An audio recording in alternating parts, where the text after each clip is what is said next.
Sa episode 104 ng Prinsesa ng City Jail, na ipinalabas noong May 23, 2025.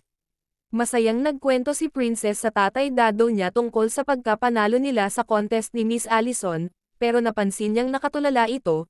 Nagtanong siya na okay lang ba kayo tay? Sinabi naman ni Dado na okay lang ako anak, siguro napagod lang ako dahil wala akong magawa eh.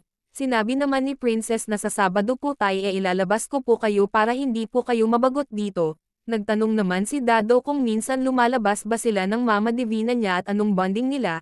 Sinabi ni Princess na sa totoo lang po tay mula nang dumating ako dito hindi pa po kami masyadong nakakapag-usap o nakakapag-bonding. Masyado po kasing busy si Mama tapos ako po din sa school. Nagtanong si Dado na wala ka bang nararamdamang kakaiba sa kanya, yung pakiramdam na parang kampamp ka sa kanya, ramdam mo ba yung pagiging nanay niya sa'yo? Sinabi ni Princess na syempre tay hindi nyo naman po siguro maramdaman yun. Gusto ko rin na maging mas close at mas makilala pa pero wala lang po talagang oras palagi.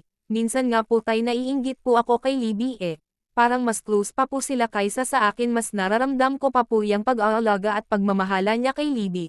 Sana nga po tay maramdaman ko rin po yun bilang totoong anak niya naman po ako Mas lumakas ang kutob ni Dado na hindi talaga totoong anak ni Divina si Princess. Nang mag-umaga pinapapunta ni Dado ang kaibigan niya sa bahay nito, at binigay nito ang resulta sa DNA test. Sinabi ni Dado na maraming salamat sa iyo sa pagtulong mo at umalis na ito. Binuksan ni Dado ang laman at nakumpirma niyang hindi nga talaga magkadugo sina Divina at Princess.